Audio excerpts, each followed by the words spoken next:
Good morning dear students. आज का हमारा जो टॉपिक है मादा युग्मकोश की संरचना एवं विकास, अध्याय 2 के अंदर हमने आपको इससे पहले का जो टॉपिक था नर युग्मकोद्भिद की संरचना एवं विकास के बारे में अध्ययन करा दिया है।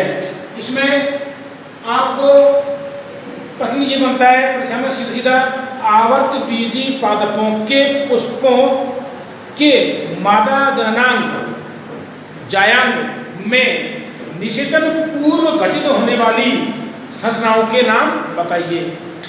तो इसमें इसके अंतर्गत हम पढ़ेंगे, देखिए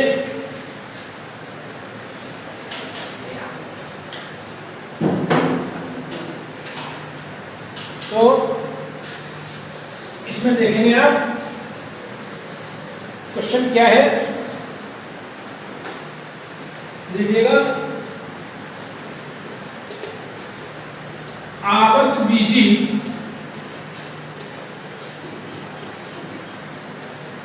बीजी पादपों, इन्हें पुष्पीय पादप कहते हैं बेटा। आवर्त बीजी पादपों के पुष्पों के मादा जननांग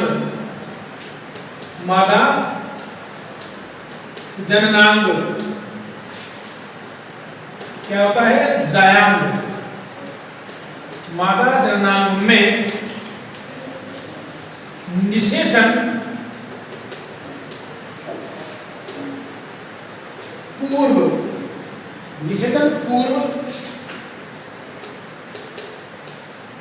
घटित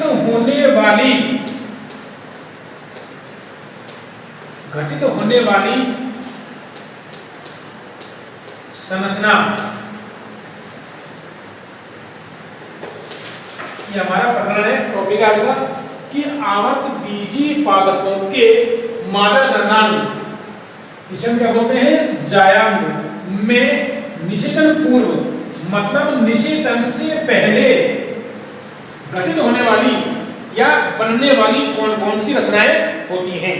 इसमें देखिएगा, पहली है, ये टॉपिक होगा आपका, इसमें आ जाएगा आपको अंडक, कार्पल, CARPEL कार्पल। इसे क्या कहते हैं, लघु बीजाणु पर्ण भी कहते हैं, सॉरी गुरु बीजाणु पर्ण, गुरु बीजाणु पर्ण, इसे क्या बोलते हैं बेटा, गुरु बीजाणु पर्ण। मेगा स्पोरोफिल, क्या बोलते हैं, मेगा स्पोरोफिल, क्योंकि यह गुरु बीजाणु पर्ण का ही रूपांतरण होती है, गुरु बीजाणु पर्ण। दूसरा जो संरचना है वो होती है बीजांड,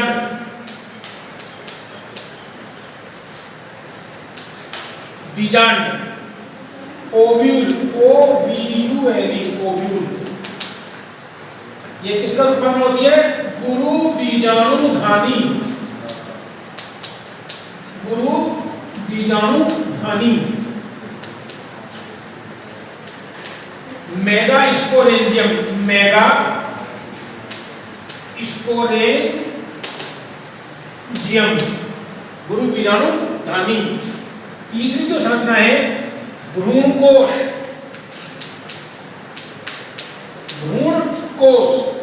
एम्ब्रियोसेक, EMBRYOSAC, एम्ब्रियोसेक। इसे क्या बोलते हैं बेटा, मादा युग्मकोद्भिद, मादा युग्मकोद्भिद,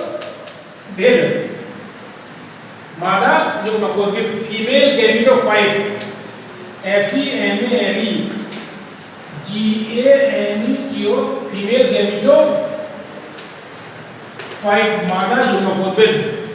और इस मादा युग्मकोद्भिद में या भ्रूणकोश में क्या बनती है, अंड या अंड कोशिका, अंड या अंड कोशिका। इसे बोलते हैं एग ऑब्लिक एग सेल।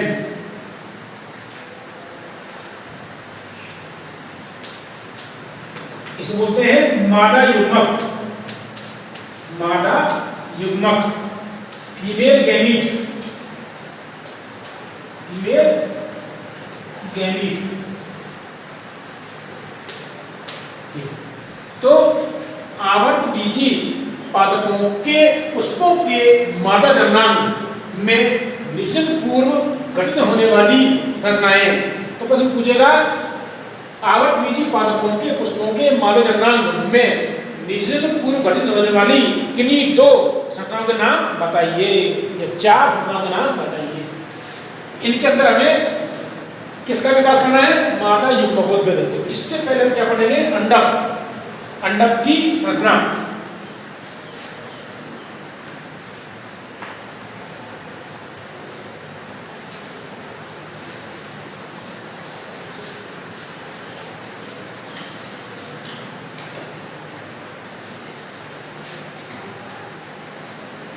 अंडक की संरचना।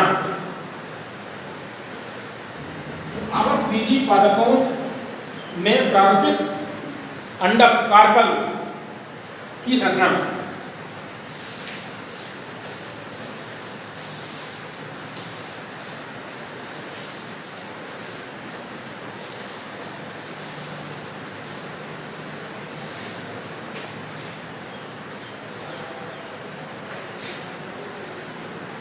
टॉपिक है अंडक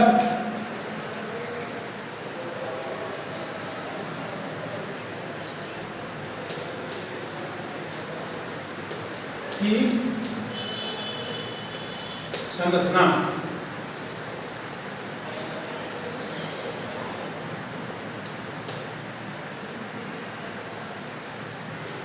इसमें देखिए बेटा, आवर्त बीजी पादपों में मादा जननांग को अंडक कहते हैं। अंडक जायंग या स्त्री केसर की इकाई होती है। अंडक जायंग या स्त्री केसर की इकाई होती है। जब जायंग का निर्माण एक या एक से अधिक स्वतंत्र अंडकों से होता है तो उसे वियुक्तांडपी एपोकार्पस जायंग, वियुक्तांडपी जायंग कहते हैं। और जब जायंग का निर्माण एक या एक से अधिक संयुक्त अंडकों के द्वारा होता है तो उसे संयुक्तांडपी जायंग, सिनकार्पस क्या बोलते हैं? सिनकार्पस गायनोसियम, संयुक्तांडपी जायंग कहते हैं। तो देखिएगा इसके अंदर आवर्त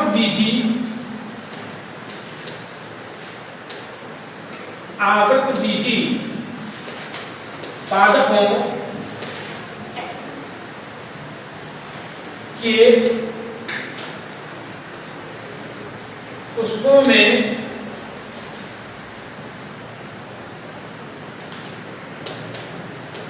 मादा जननांग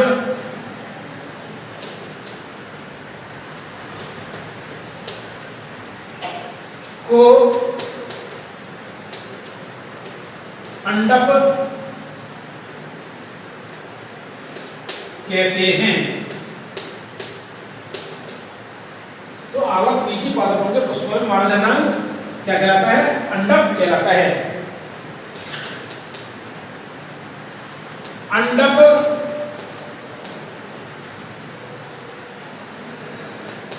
जायंग, इसे हम स्त्री केसर भी कह सकते हैं।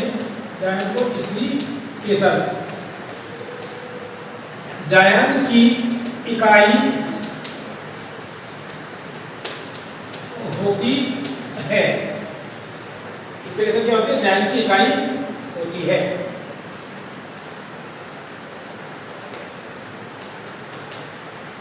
अंडक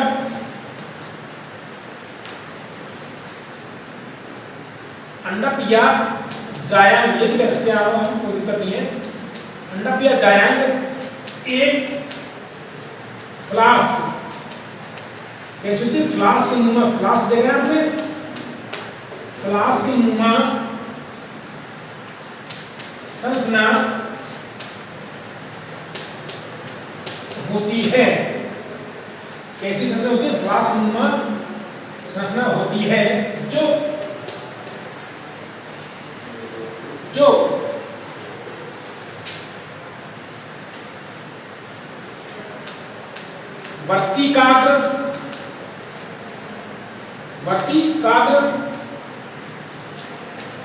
वर्तिका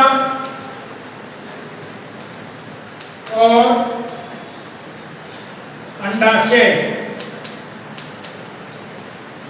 के रूप में विकसित होती है।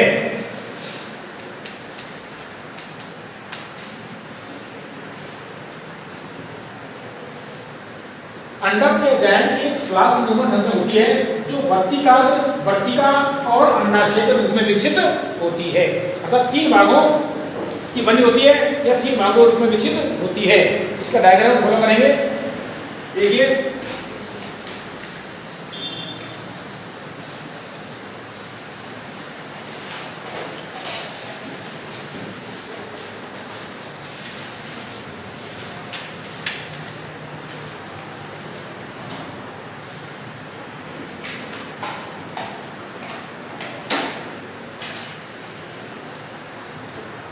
देखिए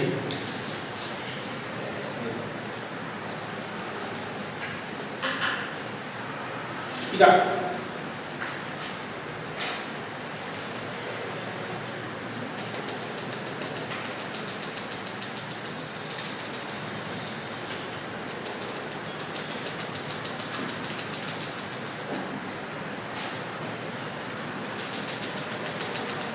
फ्लास्क लाइक स्ट्रक्चर।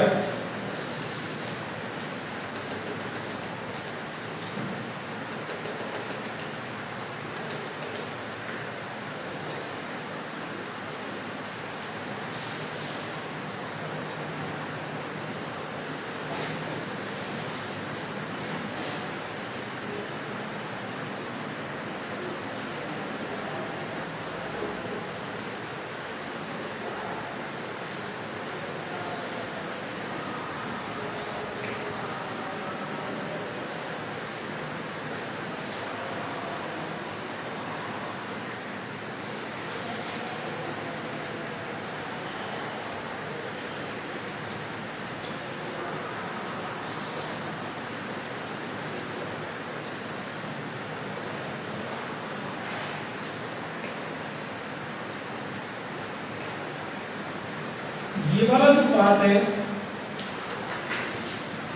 कौन सा पार्ट? ये वाला पार्ट वर्तिकाग्र कहलाता है। कौन सा बेटा? वर्तिकाग्र। इसे बोलते हैं स्टिग्मा।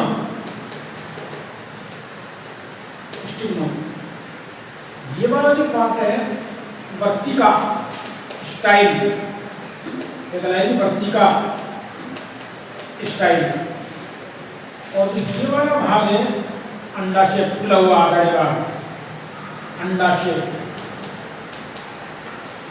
ओवेरी। किससे विकसित होती है? पुष्पासन से।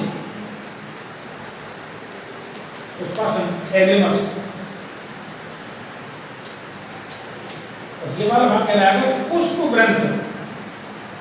पुष्प ग्रंथ, पेडिकल।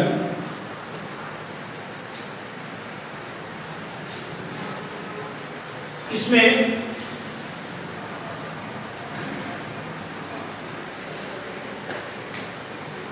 ध्यान देना, जायंट या स्त्रीकेसर या अंडक के सबसे ऊपरी चौड़े भाग को वर्तिकाग्र कहते हैं। क्या कार्य करता है ये वर्तिकाग्र?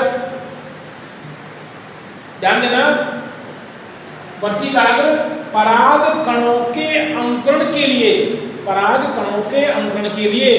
माध्यम प्रदान करता है। जो कौन सा माध्यम होता है?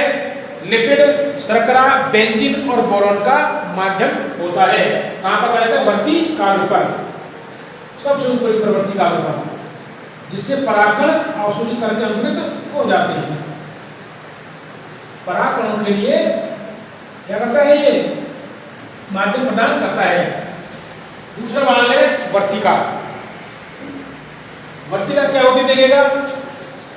वर्तिका क्या है, एक नलिका रूपी दीर्घित पतला लंबा संरचना जो वर्तिकाग्र को अंडाशय से जोड़ती है, वर्तिकाग्र कहलाती है।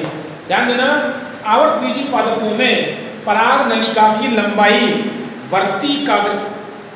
वर्तिका की लंबाई पर निर्भर करती है, अर्थात जितनी बड़ी वर्तिका होगी उतनी ही बड़ी पराग नलिका बनेगी।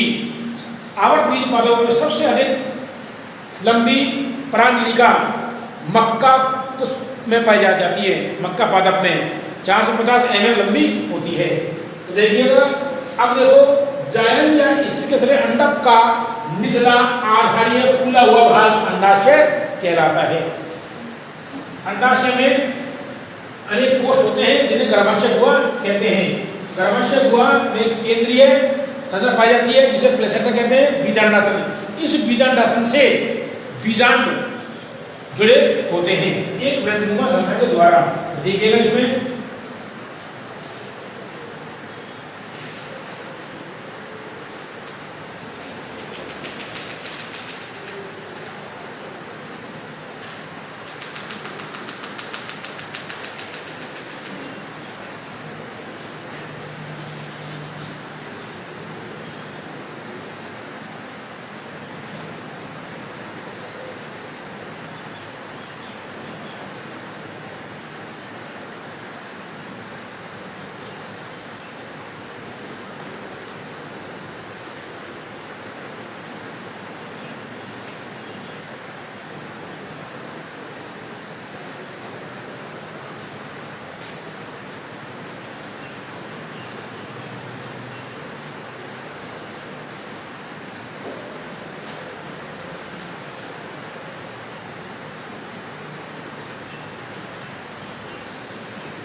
ये बीजाणु होते हैं।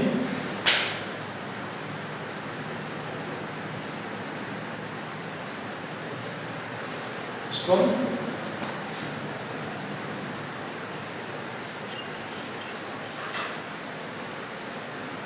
ये होते हैं बीजांड,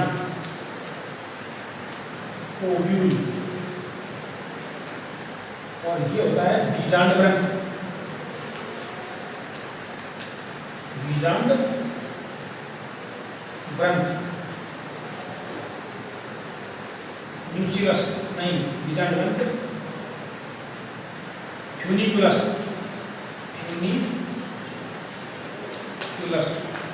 और ये होता है प्लेसेंटा, बीजांडासन।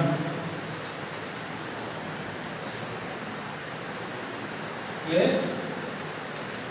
सेंटा, और ये होते हैं कोष्ठक, अंडाशय कोष्ठक या गर्भाशय गुहा।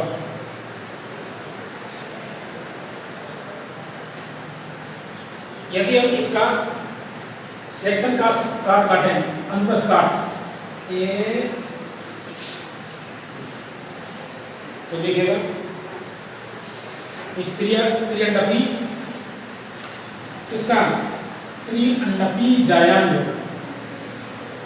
अनुप्रस्थ काट देखिए।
यदि आपने कभी खीरा या ककड़ी काटी होगी तो उसमें इस टाइप स्लाइस देखी होगी आपने।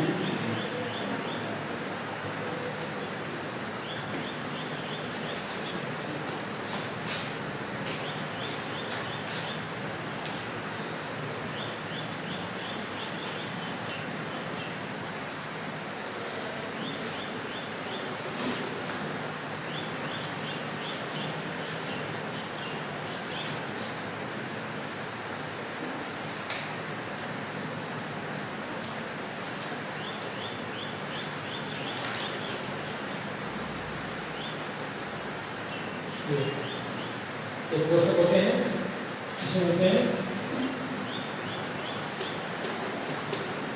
गर्भाशय गुहा और बीजांड, ये बीजांड ग्रंथ,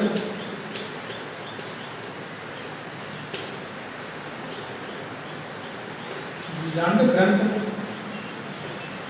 और ये बीजांडासन मतलब ओव्यूल फ्यूनिकुलस और ये प्लेसेंटा।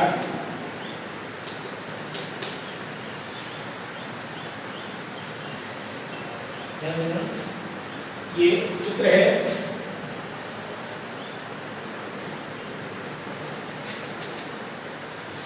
ये प्रारूपिक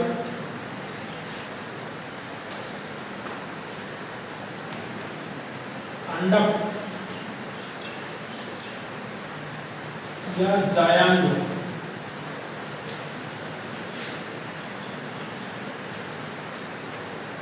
की संरचना, ये चित्र भी है। त्रिअंडपी, तीन है, दो ये दो तीन, त्रिअंडपी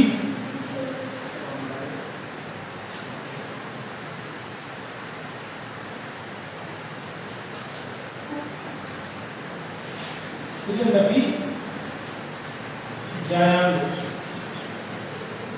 की संरचना।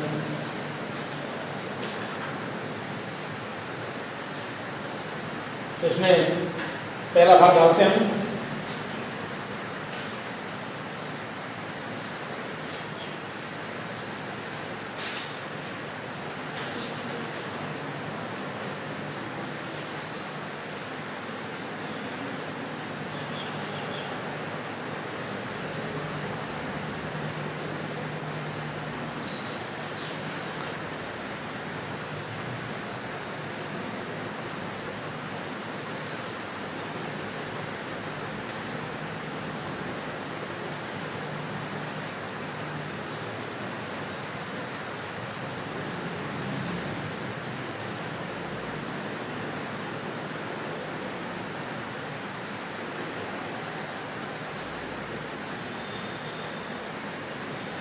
देखिए पहला पॉइंट इसमें अंडक की संरचना। मैंने आपको बताया था कि अंडक पुष्प का मादा जन्नांग होता है जो जायंत की इकाई होती है। अंडक को गुरु बीजाणु पर्ण भी कहते हैं क्योंकि यह गुरु बीजाणु पर्ण का रूपांतरण होती है। अब अंडक का निर्माण पुष्पासन से, ध्यान देना, अंडक का निर्माण पुष्पासन से वर्तिकाल और अंडाशय के रूप में होता है। तो देखिएगा इसमें जो तीन भागों से मिलकर बना होता है अंडक या जायंत, वर्तिकाल और अंडाशय। इसमें देखो पहला है आपको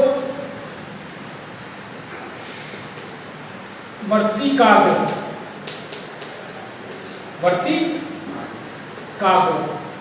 स्टिग्मा, वर्तिकाल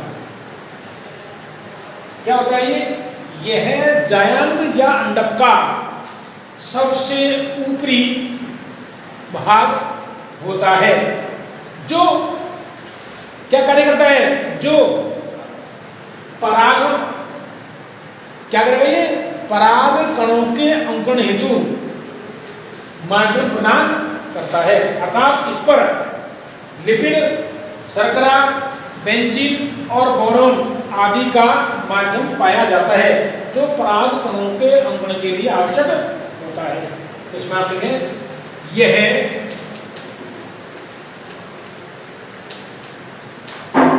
अंडक या जायम, इसमें कैसे कहते हैं, का सबसे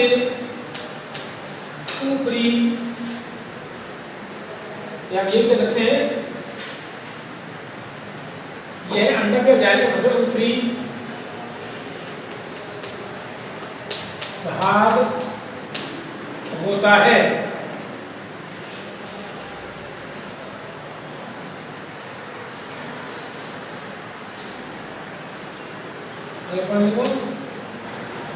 यह पराग कणों के अंकुरण के लिए, पराग कणों के अंकुरण के लिए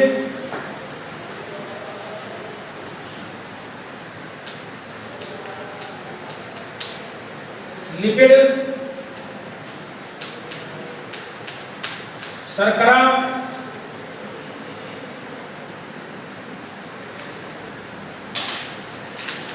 बेंजीन एवं बोरॉन, बोरॉन क्या होता है, तत्व होता है, बोरॉन का माध्यम प्रदान करता है।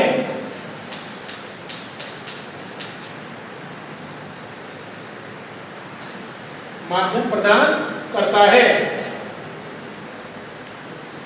सबसे ऊपरी भाग होता है ये जायम या अंडक का। दूसरा भाग है वर्तिका।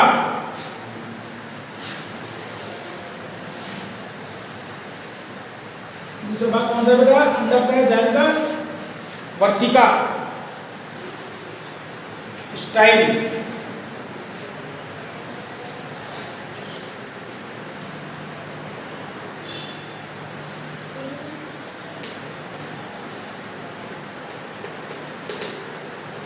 वर्तिका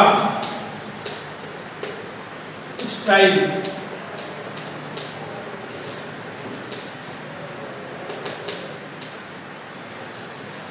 क्या होती है, नलिका रूपी दीर्घित लंबी पतली संरचना जो वर्तिकाग्र को अंडाशय से जोड़ती है, वर्तिका कहलाती है। देखो परिभाषा को, नलिका रूपी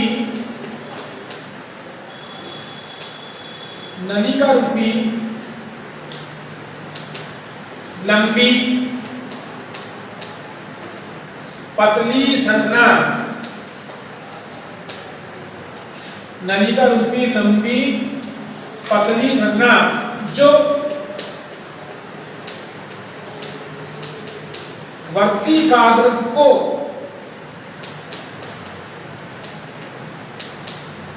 अंडाशय से जोड़ती है, अंडाशय से जोड़ती है, वर्तिका कहलाती है।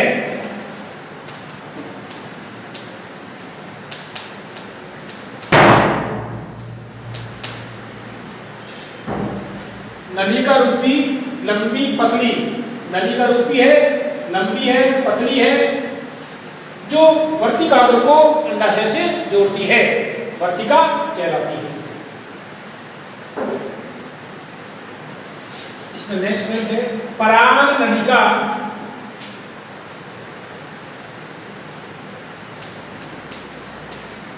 पराग नलिका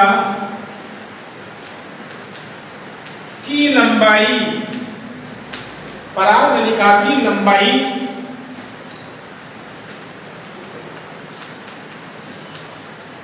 वर्तिका की लंबाई पर निर्भर करती है, पर निर्भर करती है। अर्थात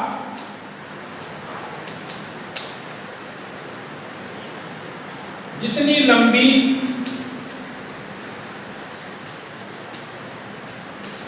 वर्तिका होगी, जितनी लंबी वर्तिका होगी उतनी ही लंबी पराग नली का बनेगी, उतनी ही लंबी पराग नली का बनेगी। तो सबसे लंबी पराग नली का मक्का पादप के जो फुंदरे होते हैं ना, 450 mm लंबी होती है, आवक बीजी। अब तीसरा जो भाग आता है अंडक का या जायंत का, वो है अंडाशय, जो कि जननक्षम भाग होता है, मुख्य भाग होता है जायंत या अंडक का।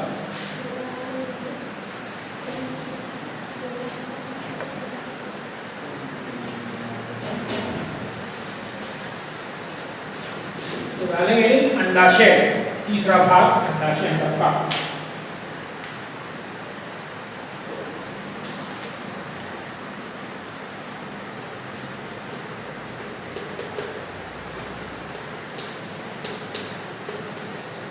अंडाशय ओवेरी,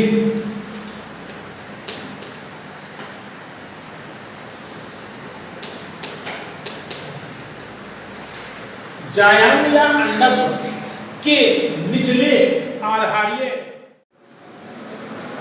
मंद गति की अभिक्रिया एवं तीव्र गति की अभिक्रिया। मंद गति की अभिक्रिया एवं तीव्र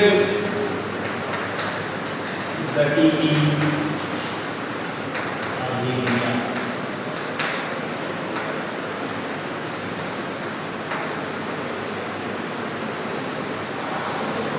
देखिए प्रिय विद्यार्थियों, मैं आज आपको स्लो एंड फास्ट रिएक्शन के बारे में बताऊंगा।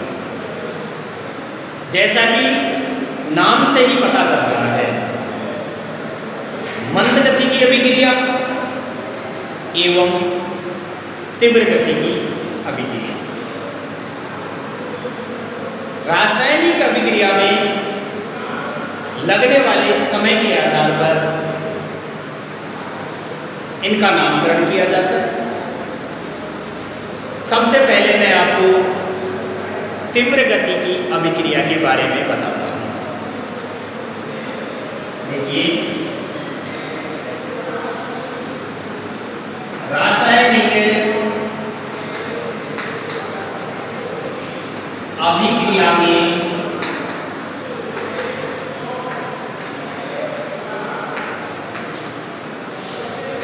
लगने वाले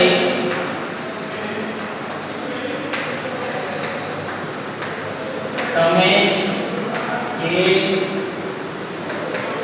आधार पर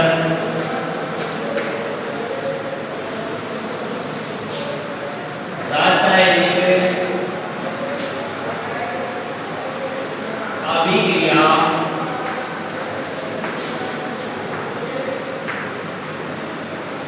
दो प्रकार की होती हैं।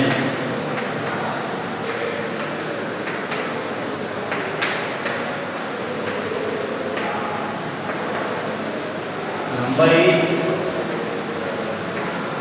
तीव्र गति की अभिक्रिया।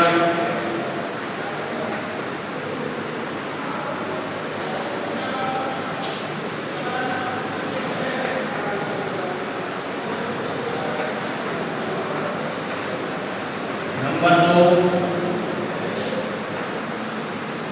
मंद गति की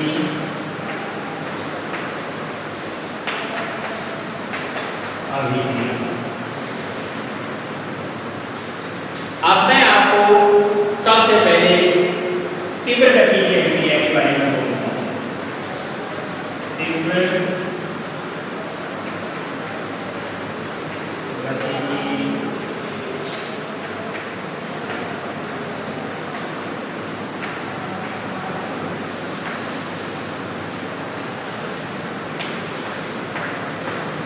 देखिए प्यारे बच्चों, मैंने आपको बताया कि रासायनिक अभिक्रिया के होने में लगने वाले समय के आधार पर रासायनिक अभिक्रिया दो प्रकार की होती है, तीव्र गति की अभिक्रिया और मंद गति की अभिक्रिया। तीव्र गति की अभिक्रिया से तात्पर्य है कि रासायनिक अभिक्रिया में अभिकारकों के आपस में मिलाते ही तीव्र गति से जो अभिक्रिया संपन्न हो जाए, ऐसी रासायनिक अभिक्रिया को हम तीव्र गति की रासायनिक अभिक्रिया कहते हैं। इसकी परिभाषा लिखेंगे कि ऐसी अभिक्रियाएं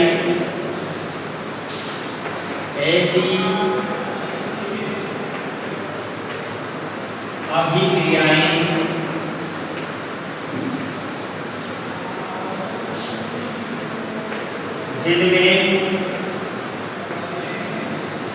अभिकारकों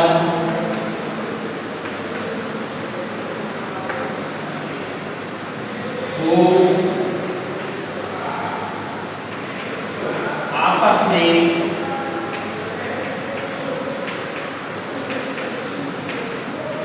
मिलाने पर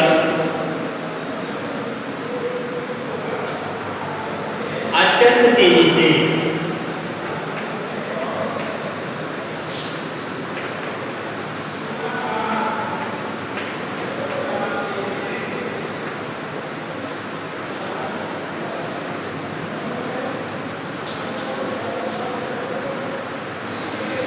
अभिक्रिया संपन्न हो जाती है।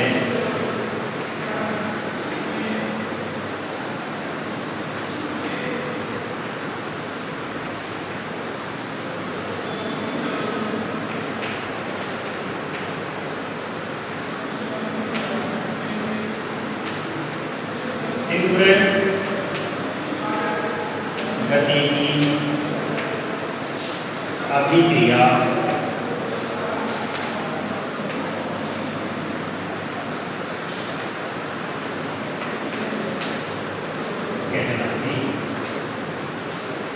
यदि इसका उदाहरण लें हम, जैसे कि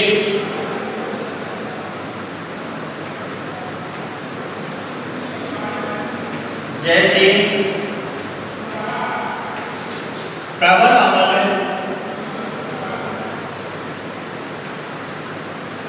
और प्रबल क्षार को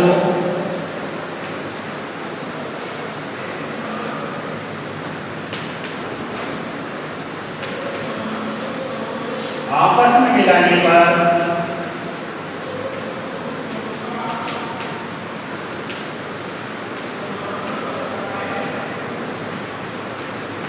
प्रबल अम्ल और प्रबल क्षार को आपस में मिलाने पर 10 की घातांक -10 सेकंड के समय में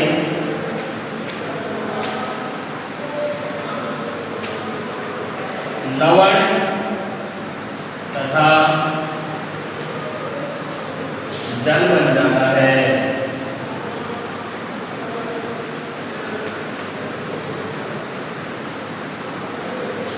यह एक तीव्र गति की अभिक्रिया है।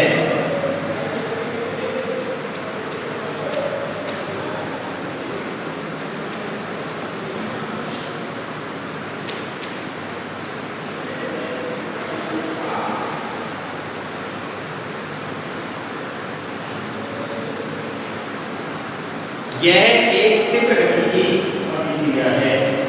उदाहरण लेते हैं,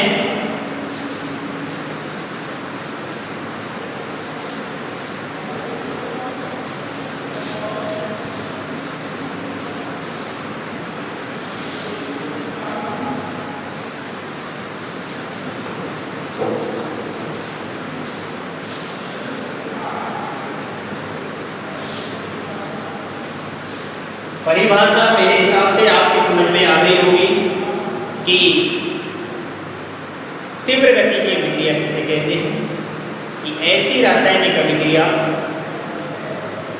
जिसको संपन्न होने में 10 की घातांक -10 सेकेंड या इससे भी कम समय लगता हो, तीव्र गति की अभिक्रिया कहलाती है।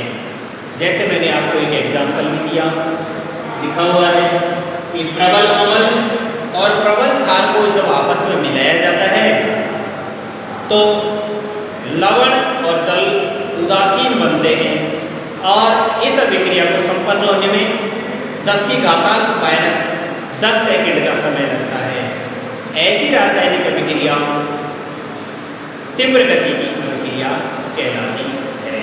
उदाहरण लिखते हैं, NaOH प्लस HCl, ये तो प्रबल क्षार है,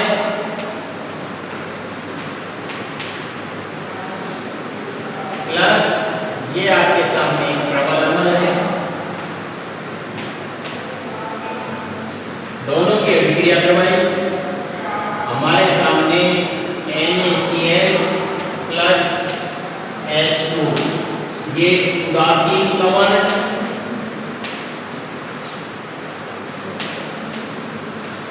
प्लस जल बन गया है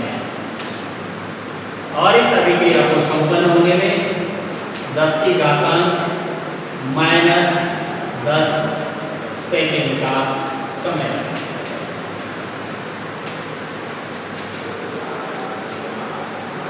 इस अभिक्रिया को संपन्न होने में 10 की घातांक -10 सेकेंड का समय लगा है। ऐसी अभिक्रिया तीव्र गति की अभिक्रिया कहलाती है। यहाँ मैं आपको एक चीज और बता देता हूँ कि जब प्रबल अम्ल और प्रबल क्षार को आपस में मिलाया जाता है तो दोनों के गुण नष्ट होकर के उदासीन लवण और जल बनता है। यदि प्रबल अम्ल हो और दुर्बल क्षार को आपस में मिलाया जाता है तो अम्लीय लवण प्लस जल बनता है। यदि दुर्बल अम्ल और प्रबल क्षार को आपस में मिलाया जाता है तो बनने वाले लवण की स्थिति क्षारीय लवण प्लस जल होता है। इसी प्रकार यदि दुर्बल अम्ल और दुर्बल क्षार को आपस में मिलाया जाता है तो बनने वाला लवण उदासीन होता है। अब मैं इसी का आपको एक और उदाहरण देता हूं।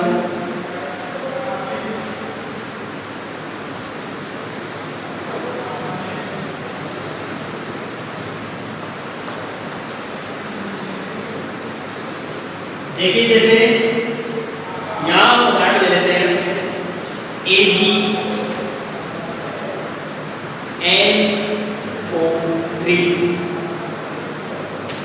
नाम हो गया सिल्वर नाइट्रेट। क्या नाम हो गया? Silver nitrate plus HCl hydrochloric. दोनों को मिलाया, हम दोनों को मिलाते हैं, क्या देख रहे हैं कि AgCl प्लस HNO3। हम देखेंगे इसका नाम हो गया सिल्वर नाइट्रेट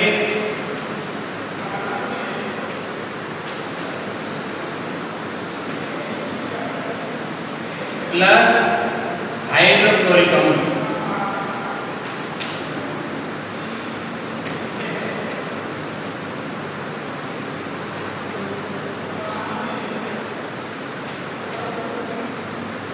सिल्वर क्लोराइड बन गया,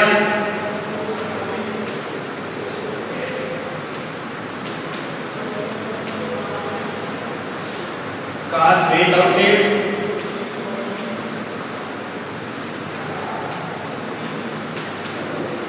प्लस में HNO3 का मतलब होता है नाइट्रिक अम्ल।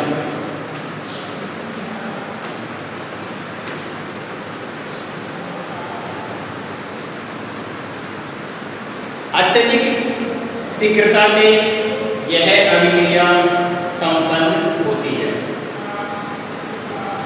इसी क्रम में मैं आपको आगे बढ़ाते हुए बारे में बताता हूँ, जो कि प्रकाश संश्लेषण की एक तीव्र गति से होने वाली अभिक्रिया है।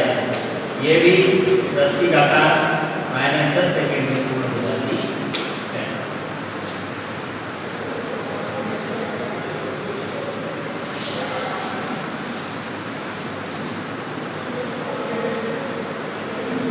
एग्जाम्पल नंबर 3,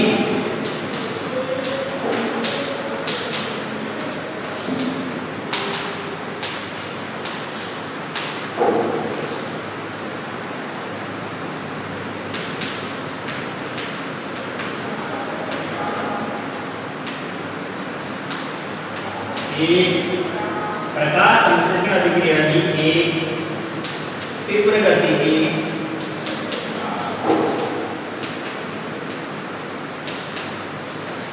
अभिक्रिया है।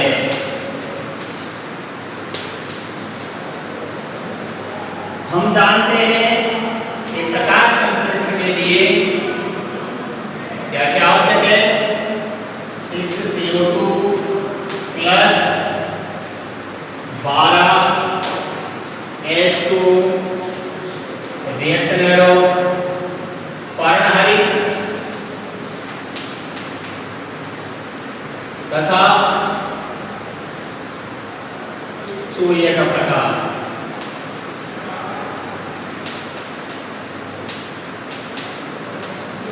सूर्य के प्रकाश और पर्णहरित की उपस्थिति में कार्बन डाइऑक्साइड और जल मिलकर के प्रकाश संश्लेषण करते हैं, जिसमें C6H12O6 plus 6O2 plus 6H2O जल बनता है। इसका नाम ग्लूकोज हो गया। ऑक्सीजन बाहर निकली, जल वाष्पीकरण होकर के उड़ गया है। ये आपके सामने एक प्रकाश संश्लेषण की समीकरण है। इसे पूर्ण होने में 10 की घात -12 सेकंड का समय लगता है।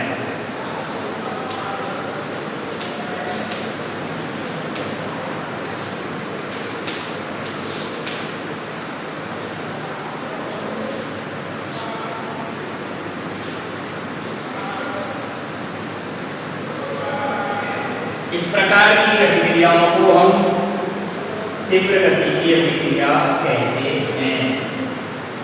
ऐसी रासायनिक अभिक्रिया जिसको संपन्न होने में 10 की घात -10 सेकंड से भी कम समय लगता हो, क्या कहलाती है? तीव्र गति की अभिक्रिया कहलाती है। अब यहाँ पर एक पॉइंट हो रहा है, उसको मैं यहाँ आपको बताना चाहूँगा। अर्ध आयुकाल किसे कहते हैं? अर्ध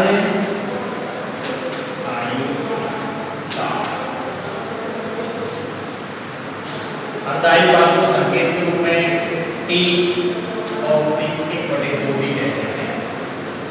टाइम ऑफ अर्ध आयुकाल, यानी अभिकारकों की आदि मात्रा को परिभाषा में लिखेंगे। अभी कारकों की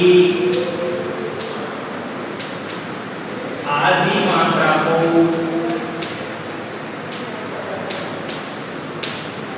अभिकारकों की आधी मात्रा को अपघटित होने में या उत्पाद के रूप में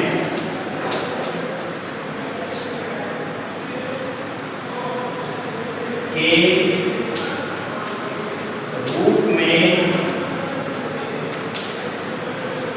बदलने में लगने वाले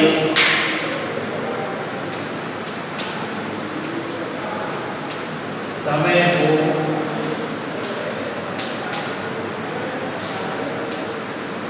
अर्ध आयुकाल कहा जाता है।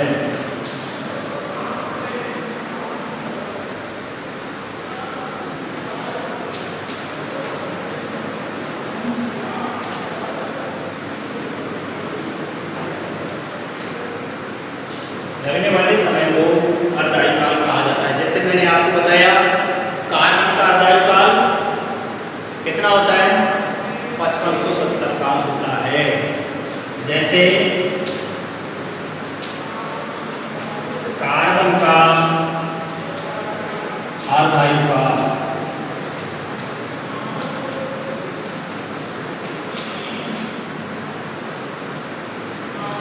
कितना होता है,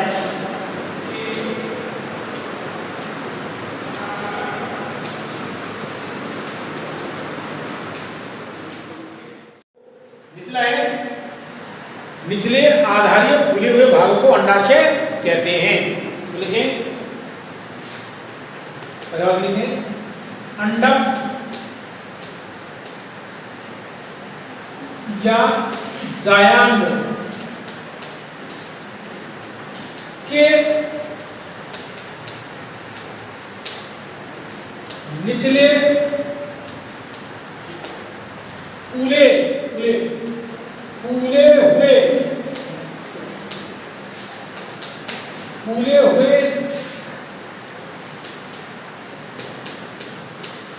आधारीय भाग को अंडाशय कहते हैं। क्या कहते हैं बेटा, अंडक या जायांग के निचले फूले हुए आधारीय भाग को अंडाशय कहते हैं। यदि हम अंडाशय के अनुप्रस्थ काट काटें, जैसे एक चित्र में दिख रहा है आपको त्रिअंडकी जायांग की संरचना, इसमें देखिएगा 3 कोष्ठ है, 1 2 3। तो अंडाशय में एक या अनेक कोष्ठ पाए जाते हैं जिन्हें गर्भाशय गुहा कहते हैं। इन कोष्ठों के अंदर गर्भाशय गुहा, गर्भाशय गुहा के केंद्र में, ध्यान देना, गर्भाशय गुहा है, गर्भाशय गुहा के केंद्र में क्या पाया जाता है, प्लेसेंटा पाया जाता है। गर्भाशय गुहा के केंद्र में प्लेसेंटा पाया जाता है, इसे बीजांडासन कहते हैं। इस बीजांडासन से एक गोल या अंडाकार संरचना उत्पन्न होती है जिसे क्या बोलते हैं, बीजांड।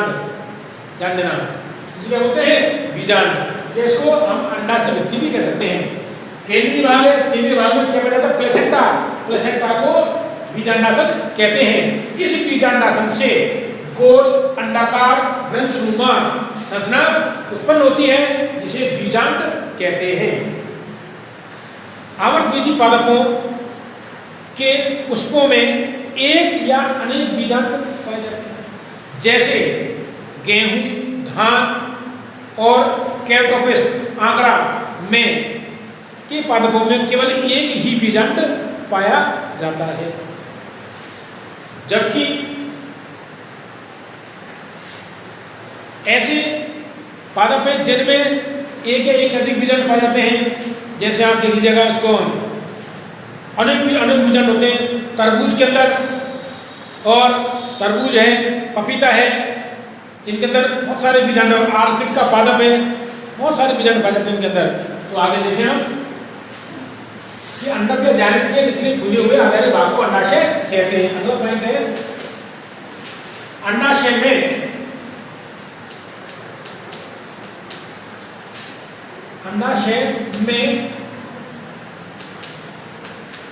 एक या एक से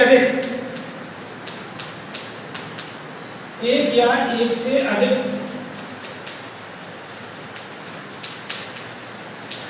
कोष्ठक पाए जाते हैं जिन्हें गर्भाशय गुहा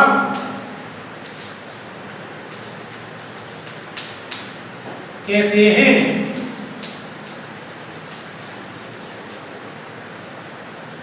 1 2 3 ये त्रिअंडकी, इसलिए 3 कोष्ठक पाए जाते हैं, इसमें त्रिअंडकी जिन्हें गर्भाशय गुहा कहते हैं। आगे देखो, इस गर्भाशय गुहा के केंद्र में इस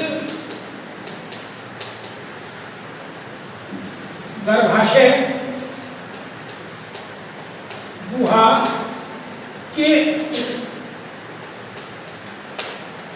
केंद्र में, इस गर्भाशय गुहा के केंद्र में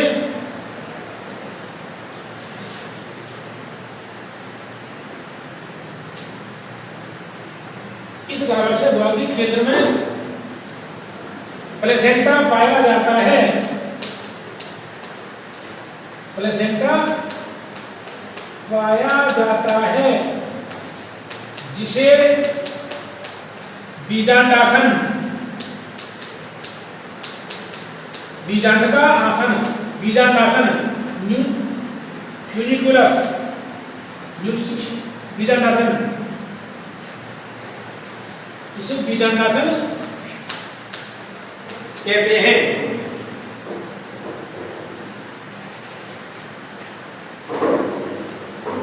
इंग्लिश में प्लेसेंटा, जिसे बीजांडासन कहते हैं, या क्या बोलेंगे इसको, अंडाशय भित्ति।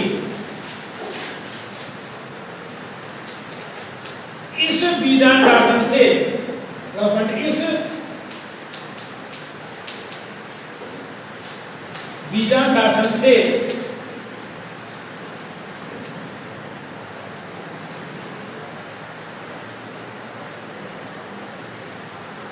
गोल अंडाकार एवं वृंतनुमा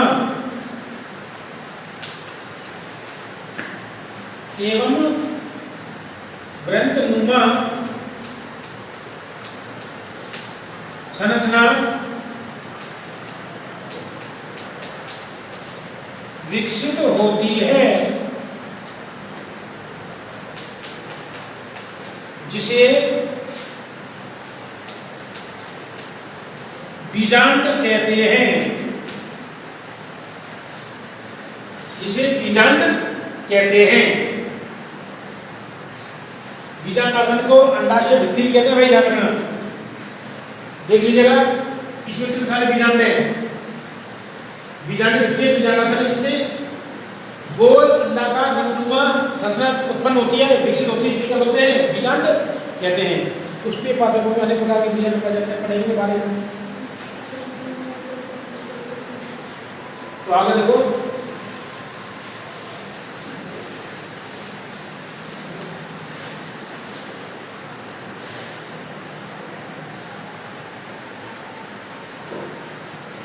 ये बीजांड हमें यहीं तक ही लेके आना था। अगला टॉपिक क्या होगा हमारा, बीजांड, बीजांड की संरचना। प्रश्न आ चुका है परीक्षा में आपके, एक प्रारूपिक बीजांड की संरचना का वर्णन कीजिए 2020 में, 3 नंबर का। इसमें और भी आगे अगर वर्णन करना चाहे तो आप कर सकते हो। ये आवृतबीजी पादपों के पुष्पों में एक या एक से अधिक बीजांड पाए जाते हैं, जैसे धान, गेहूं और केराटोपिस के पादपों में एक बीजांड पाया जाता है, ओनली एक बीजांड, एक बीज होता है, इसे क्या बोलते हैं, केराटोपिस। इसी प्रकार पपीता, तरबूज, खरबूजा, ऑर्किड्स जो चल रहे हैं इस समय, पपीता, खरबूजा, सब इनमें अनेकों बीजांड पाए जाते हैं। बीजांड क्या बनता है, बीज विकसित होकर, तो बहुत सारे बीज होते हैं इनमें। ये आपकी अंडक की संरचना हुई।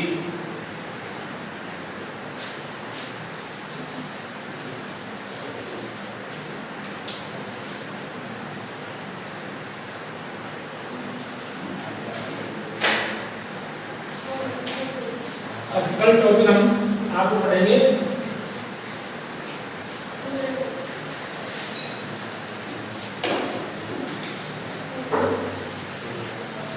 बीजांड की संरचना।